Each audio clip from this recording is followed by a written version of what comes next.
Hi everyone, good morning and welcome to JKSSB online tutorial. आप सभी के कुछ मैसेजेस मुझे व्हाट्सएप पे आ रहे थे जिसके रिगार्डिंग मुझे ये वीडियो बनाना पड़ा। अभी बहुत सारे कैंडिडेट जो हैं वो मैसेज कर रहे थे कि सर क्लास फोर्थ की पोस्टें जो है वो कब निकलेंगी।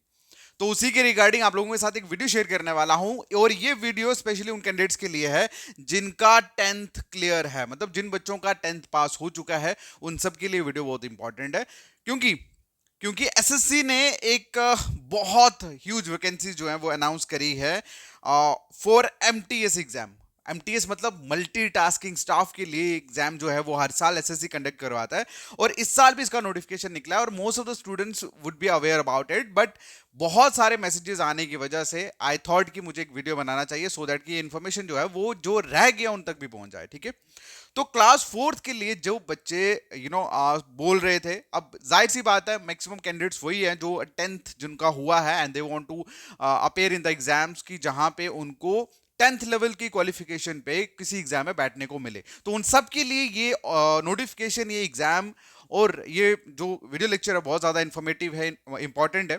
तो सबसे पहले अगर हम बात करें, अगर आप लोगों का क्वालिफिकेशन जो है वो आपका टेंथ क्लियर है और आप लोग किसी एग्जाम में बैठना चाहते हैं, तो आपके लिए बहुत इंपॉर्टेंट अपॉर्चुनिटी जो है वो एसएससी ने अनाउंस करी है, जिसमें 8,326 वैकेंसीज पोस्ट जो है वो निकाली है एसएससी ने for your MTS exam. MTS जो है that is a multi tasking staff, एक एग्जाम होता है, हर साल कंडक्ट होता है एसएससी की तरफ से। ठीक है, जिसमें बेसिकली आप लोगों का क्लास फोर्थ हो गया, हवालदार हो गया, ये सारे के सारे इंक्लूड रहते हैं। ओके, तो चलिए इसके बारे में थोड़ा सा इंफॉर्मेशन जो है वो गैदर करते हैं जो इंपॉर्टेंट है आपके लिए। देखो, सबसे पहले अगर हम बात करें तो एसएससी इस एग्जाम को कंडक्ट करवाता है फर्स्टली। ठीक है, क्योंकि मोस्ट ऑफ द स्टूडेंट्स जो जेकेएसएसबी की तैयारी कर रहे हैं they don't know about SSC, so that's why most of the students, मतलब कुछ ऐसे स्टूडेंट जो रह जाते हैं। ठीक है, तो एग्जाम का नाम एमटीएस। वैकेंसीज अगर बात करें तो 8,326 वैकेंसीज है। क्लियर है? अब इसका जो फॉर्म फिलिंग है वो स्टार्ट हो गया है। ठीक है, 27 जून से स्टार्ट हो गया और 31 जुलाई तक रहेगा।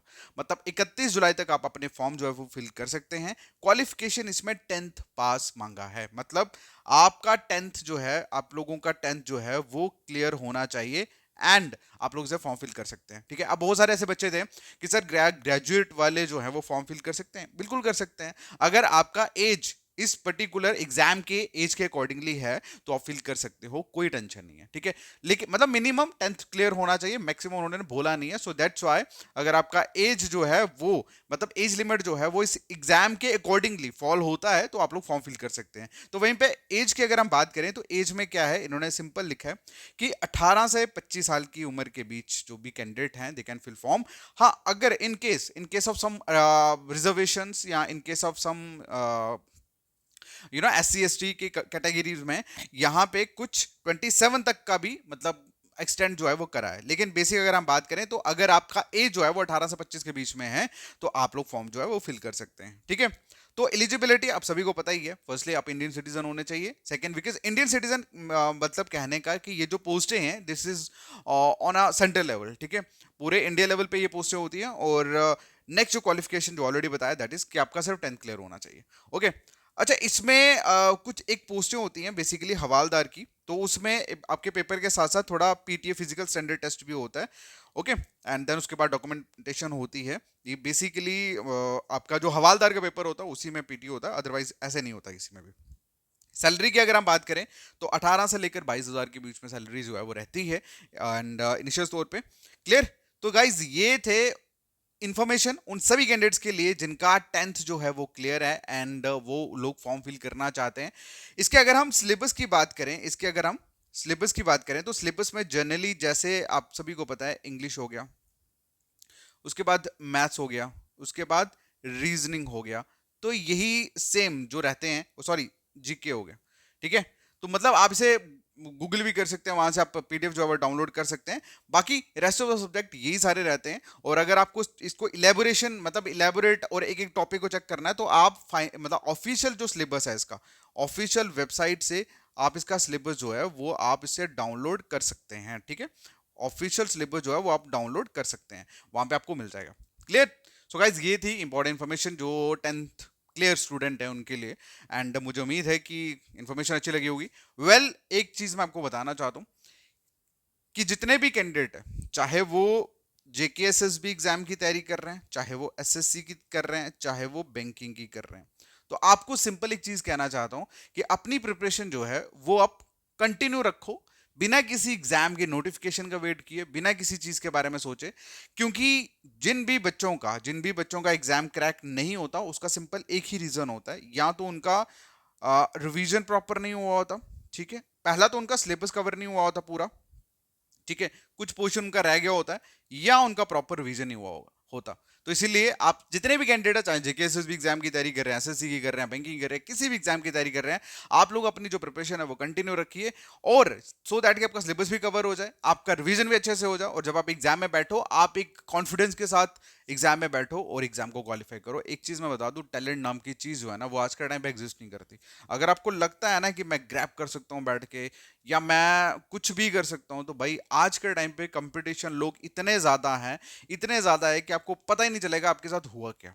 क्लियर? सो जितने भी कैंडिडेट हैं, आप सभी को सिर्फ इतना ही कहना चाहता हूं कि आज ही तैयारी स्टार्ट करो, डोंट वेट फॉर एनीवन, ठीक है। इस दुनिया में परफेक्ट नाम की चीज कोई नहीं होती, याद रखो भाई, ठीक है। सब चीजें टाइम एंड सिचुएशन पे डिपेंड करती है। क्लियर? टाइम एंड सिचुएशन जो है ना वही मेजर रोल प्ले करता है लाइफ में। ये चीजें जो फ्रेशर्स हैं, जो नए हैं, या जो होते हैं ना हवा में उड़ने वाले, उनको समझ नहीं आती, ये उनको समझ आती है जिनको मतलब बहुत टाइम गुजर जाता है और पीछे मुड़ के देखते हैं यार कुछ हुआ ही नहीं, ठीक है। This is not a philosophy, this is the truth. बहुत सारे लोगों को रियलिटी और फिलोसफी में डिफरेंस ही नहीं पता। क्लियर है? तो मुझे सिखाना भी नहीं है, क्योंकि हर एक इंसान का किसी भी चीज को देखने का पर्सपेक्टिव जो होता है वो अलग होता है। तो मुझे किसी का नजरिया चेंज नहीं करना, मैं हमेशा एक ट्रुथ चीजें जो है वो बयां करता हूं अपने लेक्चर्स में। Why? Because from last 4 years मैंने थाउजेंड्स प्लस बच्चों से काउंसलिंग करी है, मैंने थाउजेंड्स प्लस बच्चों के साथ काउंसलिंग करी है, मैंने थाउजेंड्स प्लस बच्चों के माइंडसेट को पढ़ा है, ऑब्जर्व करा है। So that's why I know कि एक इंसान का माइंड किस तरह से काम करता है। मुझे 3 4 5 6 7 लोगों से फर्क नहीं पड़ता। अगर मेरे अंदर वो एबिलिटी आई है तो वो बेसिकली प्रैक्टिकल एक्सपीरियंस से आई है। तो आप लोगों को मैं सिंपल एक चीज बोल दूं कि इस दुनिया में परफेक्शन अगर ढूंढने निकलोगे ना, तो भैया परफेक्शन कहीं पे भी नहीं है, कहीं पे भी नहीं है। हर चीज आपके टाइम और सिचुएशन पे डिपेंड करती है। वक्त अच्छा है तो everyone will be around you, वक्त अच्छा नहीं है तो एवरीवन विल यू नो क्या बोलूं, आप यू नो बेटर। ओके, तो इसीलिए आपको अपनी सिलेक्शन के लिए, अपनी प्रिपरेशन के लिए किसी पे डिपेंड होने की जरूरत नहीं है। आप लोग सारे ग्रेजुएट हो, और मुझे लगता है कि आप लोग अगर एक स्टैंडर्ड अच्छी से बुक्स पढ़ते हैं तो बहुत अच्छे से हो जाएगा, ठीक है। और बाकी किसी भी टीचर, किसी भी इंस्टीट्यूशन का जो मेन काम होता है वो आपका टाइम बचाना होता है। क्या होता है? टाइम बचाना। क्योंकि पढ़ना तो आपको खुद भी आता है भाई, हम लोगों का मेन मकसद होता है आपका टाइम जो है वो कम किया जाए। सो वो जैसा हम कर रहे हैं वैसे करते रहेंगे। एंड बाकी जैसे मैंने आपको बोला कि टाइम सिचुएशन मैटर करता है, प्लेस मैटर करती है, तो फर्क भी नहीं पड़ता। सो दैट्स वाई आप सब लोग जितने भी कैंडिडेट हैं, आप लोग सारे सोल्जर्स हैं, एंड आई थिंक आप लोगों को खुद पे काम करना चाहिए बिना किसी चीज पे फोकस करे। क्योंकि लाइफ में कभी ऊपर कभी नीचे, this is the you know actual reality of the life. So don't worry, start करो। और मेरी जो है वो कल से क्लासेस जो है वो स्टार्ट होने वाली है। मॉर्निंग में करंट अफेयर क्लासेस स्टार्ट होंगी मेरी, ठीक है, और शाम को जीके की जो क्लास है वो हम स्टार्ट करेंगे। और मैं आपको एक चीज बता दूं, करंट अफेयर हो या जीके हो, आपको सिर्फ इतना कहूंगा कि लेक्चर्स पढ़ने के बाद अपने पास बुक्स भी रखना। क्लियर? क्योंकि लेक्चर जो होते हैं वो एक पूरे टॉपिक का क्रक्स होता है, अंडरस्टैंडिंग होती है। लेकिन आप जब उसको पूरी पूरी इलेबोरेशन फॉर्म में बुक में पढ़ते हो ना, तो आपको पूरी की पूरी चीजें जो है वो कंस्ट्रक्ट हो जाती है। कई बार बच्चे जो है ना वो सिर्फ और सिर्फ मतलब समझ गए ना आप कि वन साइडेड होते हैं।